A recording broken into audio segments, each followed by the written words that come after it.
Hello नमस्कार दोस्तों, techno education hub में आपका स्वागत है। तो दोस्तों कैसे हैं आप सब। उम्मीद करता हूं कि अच्छे ही होंगे। दोस्तों आज हम आपको बताने वाले हैं ट्रांसफार्मर के बारे में कि ट्रांसफार्मर कितने प्रकार का होता है और यह किस प्रकार से वर्क करता है। तो दोस्तों चलिए देखते हैं। दोस्तों ट्रांसफार्मर दो प्रकार का होता है, एक होता है स्टेप अप ट्रांसफार्मर, दूसरा होता है स्टेप डाउन ट्रांसफार्मर। दोस्तों जो स्टेप अप ट्रांसफार्मर होता है इसमें दो कॉइल्स लगी होती है। पहली कॉइल होती है प्राइमरी कॉइल और दूसरी सेकेंडरी कॉइल होती है। दोस्तों जो प्राइमरी कॉइल की बाइंडिंग होती है और सेकेंडरी वायर की बाइंडिंग से जो कि बहुत कम होती है। दोस्तों ये आयरन का कोर होता है जो कि कच्चे लोहे का बना होता है। दोस्तों इस आयरन को कोर को अगर आप निकाल कर देखेंगे तो ये छोटे छोटे टुकड़ों के रूप में इस प्रकार से निकलेगा ई शेप में। दोस्तों यह ई शेप में इसलिए बनाया जाता है कि ताकि इसमें जो है ईडी करंट जो है कि भंवर धारा है उसका लॉस कम हो।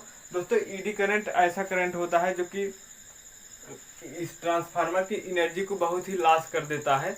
इसीलिए इसके जो छोटे छोटे ट्रांसफार्मर के टुकड़े होते हैं वो ई शेप में होते हैं। इसी और इस प्रकार इसको इस प्रकार से नहीं बनाया जाता। अगर ईडी करंट लॉस ना हो तो इसको इस प्रकार से बनाया जाता है, क्योंकि ईडी करंट लॉस होता है इसलिए इसको ई शेप में बनाया जाता है। और दोस्तों इस पर एक केमिकल का लेप भी लगाया जाता है ईडी करंट से बचने के लिए। तो दोस्तों चलिए देखते हैं इसको। दोस्तों इसमें जो प्राइमरी कॉइल होती है उसमें जो कॉपर की वायर की बाइंडिंग की जाती है वो कम होती है, और जो सेकेंडरी कॉइल होती है उसमें कॉपर की वायर की जो बाइंडिंग होती है बहुत ही अधिक मात्रा में की जाती है। और दोस्तों जो स्टेप अप ट्रांसफार्मर होता है इसका काम होता है वोल्टेज को इंक्रीज करना, वोल्टेज को बढ़ाना। दोस्तों अगर आप इसमें 110 या 120 वोल्टेज का करंट इनपुट करते हैं, फ्लो कराते हैं, तो यह आउटपुट में 220 या 240 वोल्टेज का करंट देता है। दोस्तों इसके बाद हम लोग स्टेप डाउन ट्रांसफार्मर को देखेंगे। दोस्तों इसमें जो प्राइमरी कॉइल होती है उसमें कॉपर की वायर की बाइंडिंग बहुत ही अधिक मात्रा में किया जाता है, और जो सेकेंडरी कॉइल होती है उसमें कॉपर की बाइंडिंग बहुत कम मात्रा में किया जाता है। दोस्तों अगर हम इसमें अगर देखें, अगर 240 या 220 वोल्ट का करंट इसमें हम इनपुट करें तो आउटपुट में हमको 110 या 120 वोल्टेज का करंट मिलता है।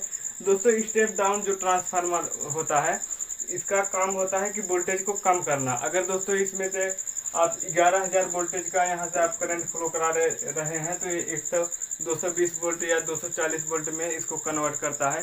दोस्तों स्टेप डाउन ट्रांसफार्मर का यूज पावर हाउस में किया जाता है। वहाँ पर 33,000 या जो 25,000 वोल्टेज की लाइन होती है उसको यह स्टेप डाउन ट्रांसफार्मर 11,000 में कन्वर्ट करता है।